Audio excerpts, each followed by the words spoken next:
Welcome to Quadriga. Following a dismal showing in two recent state elections here in Germany, the Conservative Party woke up to dramatic news this past Monday. Chancellor Angela Merkel is preparing to leave politics. After 18 years, she's stepping down as leader of the CDU, and in 2021, at the latest, her chancellorship will end. Will it be a bumpy transition? And what will the change mean for German politics at home and abroad? Who might succeed Angela Merkel? Merkel's out. What's next? That's our title on Quadriga. And here to answer that question are our guests. Valerie Höhne is a political analyst for Spiegel Online. Valerie says if a conservative follows Merkel, the possibility of a power struggle with the chancellor is much greater. And it's a pleasure to welcome Ulrike Herrmann. She is an author and an editor at the Berlin daily newspaper, the Taz.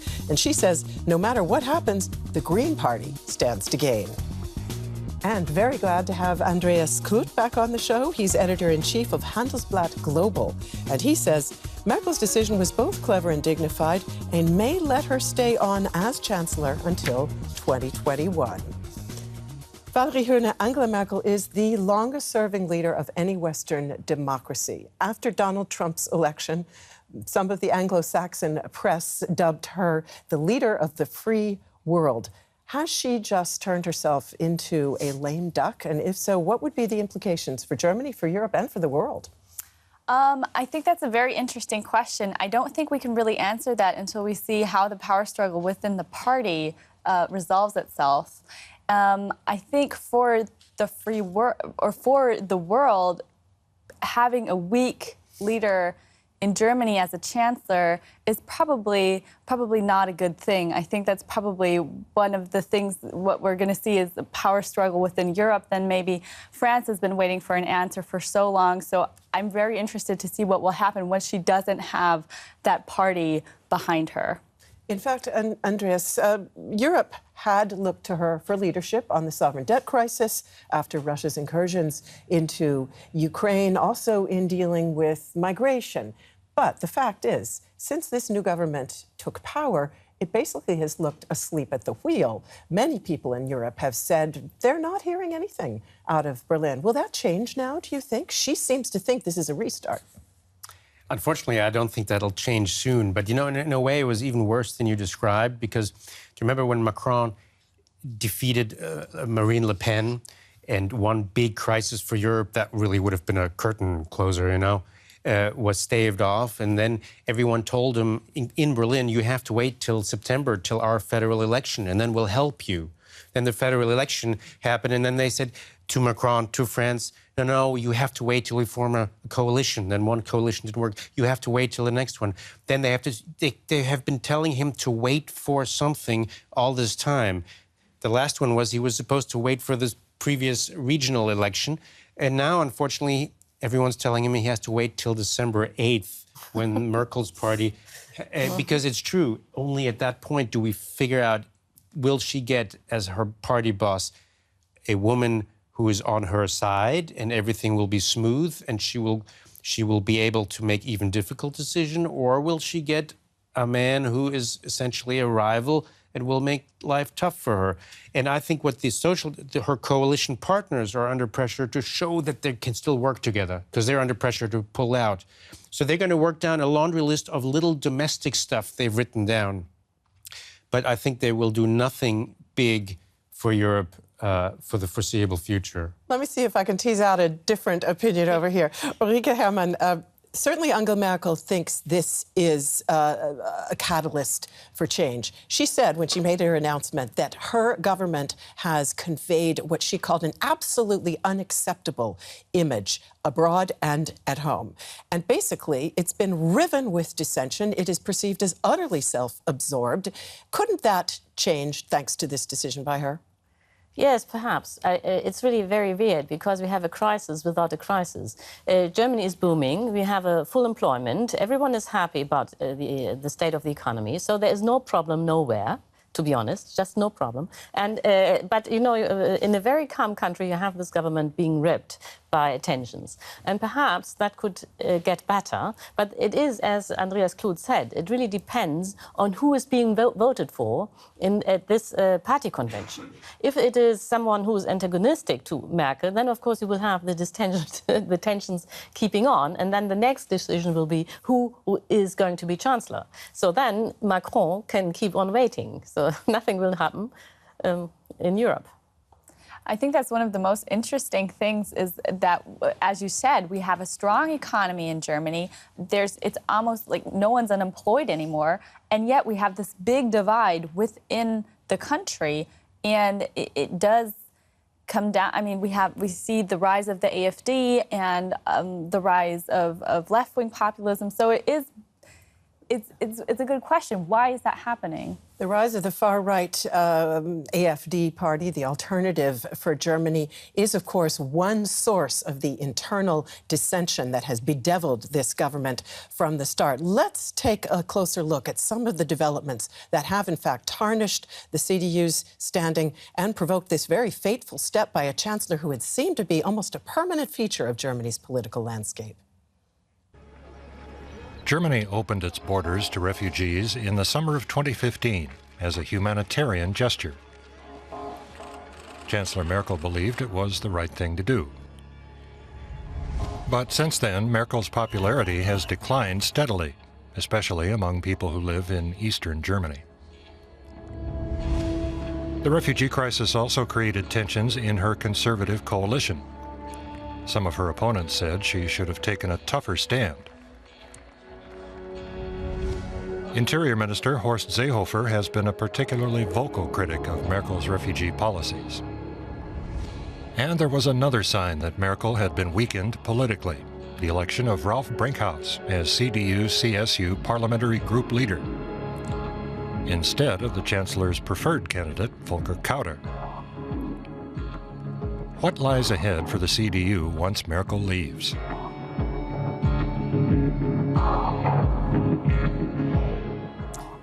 Andreas Kluth, it has become something of a truism to say that by blurring the conservative profile of the CDU, by taking the party toward the middle of the political spectrum on issues like migration, among others, that Angela Merkel essentially lost voters to the right-wing national AfD party. But couldn't one also say that by taking the party in that direction, she gained voters who otherwise would never have voted conservative?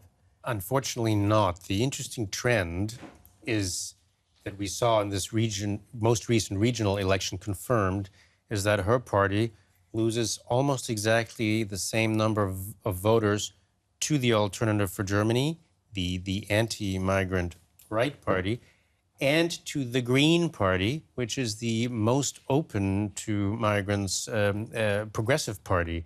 So it's more like the party, her own conservative bloc is split. There is a tension within it, and voters are defecting for the two poles that are clear on the subject.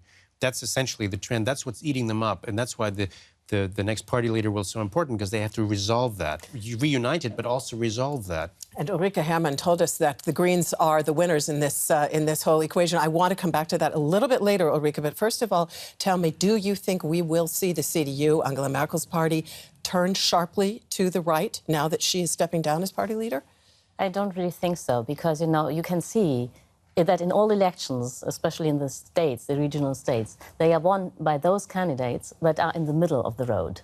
And if a conservative party shifts to the right, as the CSU did in Bavaria, they lose heavily. So I think that every tactician in these parties knows that they have to keep on staying in the middle. And you can see that the new candidate for the party leadership, Friedrich Merz, who is by birth very right-wing, now tries to go into the middle. I mean, he had a press conference on Tuesday, and he was very, very laid back when it came to conservatism. He really tried to angle for the Green voters. So you see, I think that basically nothing really will change. He will only try to be a bit more conservative than Merkel, looking more conservative than Merkel. If you ask me, he seemed to be trying to angle for everybody, because he certainly did say that he thinks that the party needs to win back some of those who have drifted away, that it needs a sharper profile. He left it pretty open whether he would take the party to the right, if, in fact, he does become party leader. Valerie Höhne, just take us, if you would, briefly through these three main candidates to take over from Chancellor Merkel as party leader, and where they might, in fact, take the party. Briefly, if you could. So there's Annegret Kramp-Karrenbauer, very, very difficult name, and she's Merkel's favorite, or is considered Merkel's favorite. She's moderate. She's more conservative on issues regarding, for example, she was against the legalization of gay marriage, but she is more conservative in some aspects, but on the whole, she is moderate. And then we have Jens Spahn, who is very conservative, who just wrote a big article in the FAZ, the Frankfurter Allgemeine Zeitung, where he said that the migration crisis was something the party needed to go back to, needed to talk about. Her decision in 2015 to open, or not open the borders, but to let the people in, that was really the turning point, and he wanted to go back to that. So quite contrary to what Friedrich Merz said. And then you have Friedrich Merz, who, for some reason, everyone now thinks is this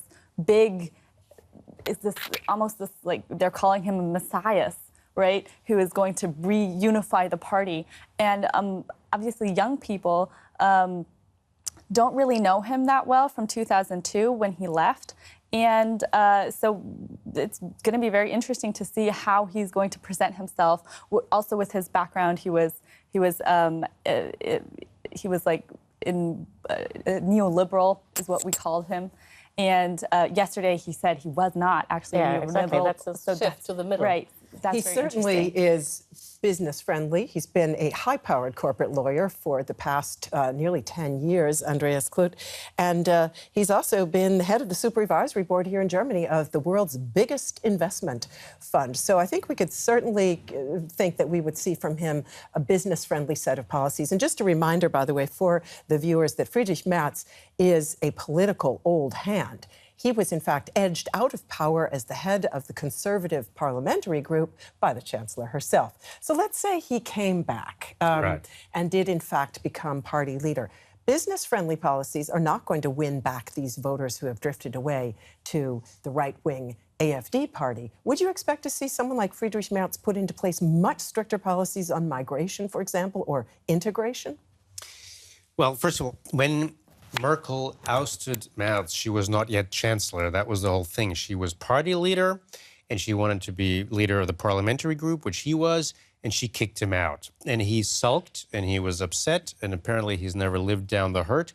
So there's a lot of personal problems between the two, which is why I think, even though she might ride out the chancellorship until 2021, if she doesn't, it's because they can't figure it out together.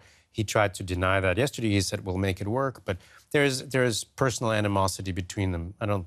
Now, on migration, so he's pro-business, yes. What he's most famous for, I would say, from the old days, is a radical tax reform, where we would say, have your tax return done on a postcard, because it's so simple. Actually, they call it, of course, because because in Germany it's a beer coaster, because everything's about beer. So, and by the way, I think that'd be a good idea. I'd like to just do it on a beer coaster and be done. It just would simplify things. But I think that's not the issue really going on today. It is migration, and it is Europe. On Europe, he's written in my publication just this past week, by the way, a remarkable essay with Jürgen Habermas, and there were 6 authors where they're calling for more concessions, essentially, to Macron for a bigger move in Europe. So I think he is trying, and he has changed in these years, and that's why we all have to get reacquainted with him. On migration, to be honest, that's the funny thing. You're saying, will he crack down, close borders? No, he's going to try to do it the European way, the way Helmut Kohl would have done it, the old European way. But the funny thing is, and this is where Ulrike was perfectly right, remember Ulrike's point, this is a crisis without a crisis. we've essentially, for the time being, controlled the migration crisis. There aren't that many people coming. There is order reestablished. He doesn't have to do anything at the moment. So I don't expect any big changes there. Ulrike, Herrmann, to some degree, it seems as if the lure of Friedrich Merz, and also just for the viewers, this politician we're referring to, has in fact been leading in the polls. If surveys are done of Germans, it seems that many would prefer to see Friedrich Merz. To some degree, it seems to me as if the lure of Friedrich Merz is that he would return the CDU to being a mass party, what the Germans call a Volkspartei. And I ask myself, is that era of the great Volksparteien, parties that regularly had 30, 40% of the vote, is that ever going to return? You never know, because the CDU under Angela Merkel was a Volkspartei. It was a mass party, and that's just 4 years ago. So you cannot really say that the era of the mass parties is gone. But I think that the allure of Friedrich Merz is something different. He comes out of the cold. He is not known. He is someone you can now project everything on his figure, whatever you want to. And we had the same, really this same phenomenon with the Social Democrats just 1 year ago. They had a candidate called Martin Schulz. He came from Europe. No one knew him. So at the beginning, everyone was just happy to have him. He was voted for as a party leader by 100%. And 4 months later, he was destroyed. Because once people got to know him, they realized that they didn't have any program and any ideas. And I think the same thing could happen to Friedrich Merz. He comes out of the cold. He is not known. Everyone thinks he is somehow the new leader everyone waited for. But he doesn't have any program. And I think Friedrich Merz, in fact, shows that there is really a crisis in the party, in the CDU, because they did not have a candidate of their own. Angela Merkel leaves a party without any leader. So they had to take someone like Friedrich Merz, who is supposed to be charismatic. To be honest, I can't see him being charismatic. But anyway, they needed someone from outside to revive the party. That really shows how tired the party is. Valerie Höhne, the Chancellor maintains that she does intend to remain in power until 2021. Exactly. If her successor were one of these two men, either Friedrich Merz or the younger Jens Spahn, who, by the way, is now health minister in Germany, would she, in fact, be able to maintain her position as Chancellor? Both of them are said to be rivals and are certainly critics. Well, Friedrich Merz yesterday, he really emphasized on how he wanted to work with her. But I can't imagine, how would they do that? She pushed him out. She ruined his career, his political career. Obviously, he's a millionaire and he did quite well for himself. But I can't imagine how they would work together. And I don't think that she'll stay. If one of the two wins, I don't think she'll stay in power until 2021, because, as I said in the beginning, what would that mean for the world? How would she be able to push her policies if she doesn't have her own party behind her? And also, with the parliamentary leader, she has a new parliamentary leader. She lost that vote, and so her favorite wasn't elected. I don't see it. I don't see how she could survive that. Andreas Kluth? At a purely technical level, it's interesting. How would she be toppled? Yeah, exactly. Because Germany is a little bit different than other countries. It would have to happen in Parliament, and they have a constructive vote of no confidence rule. So they could vote her out, but they'd have to vote someone in at the same time. Now, from Merz's point of view, they obviously, we all agree they hate each other, basically. But they're also very professional, and they have to make some sort of deal where he doesn't undermine her, and she doesn't, as Chancellor, he's going to be the next candidate for the party. So she cannot do things to undermine him. So they have to, there is a harmony of interests if they figure it out, right? Where she, in fact, campaigns for him, or at least doesn't do anything that makes him look terrible. But if the Social Democrats at that point, with this guy, if he wins, Friedrich Merz, they're going to be happy, first of all, because he's very different from the Social Democrats again. And they've been worried that they don't look any different. So then they could get out of the coalition.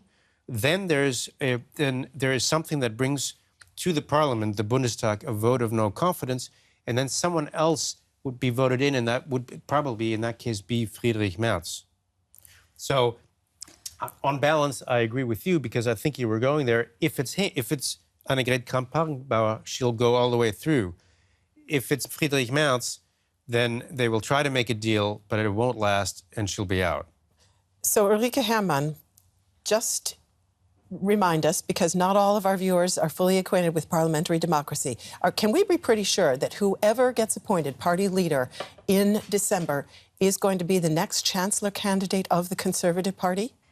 Most probably, yes. But of course, as anything, it depends. I mean, if, let's say, Friedrich Merz is being elected as a party leader, and then there will be no new elections, then he has 2 years to ruin himself. So that might happen. You never know, because it is a problem that he was a lobbyist for for big corporations. He is, and he cannot. And it's hard to see how a lobbyist, and he was a lobbyist, can be the Chancellor of Germany. That's really hard to see. So, once everyone gets over this astonishment that Friedrich Merz is back, he will be needled. And there's lots of time to get ruined. I mean, even 4 weeks can be enough. It might not even be sure that he gets elected as a party leader, because 4 weeks, now these will be very intensive times for him. But, of course, normally the party leader is also the Chancellor. I wanted now, at the close, because we only have about 5 minutes left in the program, I want to take us back to the topic of leadership, German leadership, and also the Chancellor, because this is a historic moment, I think, that we are seeing the beginning of the end of the era of Angela Merkel. So let's listen to a soundbite from one of the Chancellor's closest associates, the current president of the Bundestag and the former finance minister, Wolfgang Schäuble. She is not necessarily as effective today as she was when she was at the height of her power. That's clear from the recent election results. But when you compare her to others, she's still fairly strong. Valerie Höhne, how would you describe the leadership that we have seen from Angela Merkel? It's going to be also the beginning of writing the history book entries on this chancellor. Well, I think we're going to see something. She was very unifying, and I do think that a lot of women who would have never voted conservative because of her.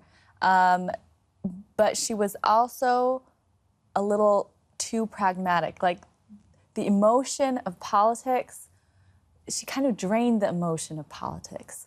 So I'm interested to see if we're going to look back on this era as sort of almost a little too calm, except for obviously 2015, and then see now a little more emotion, a little more verve in politics.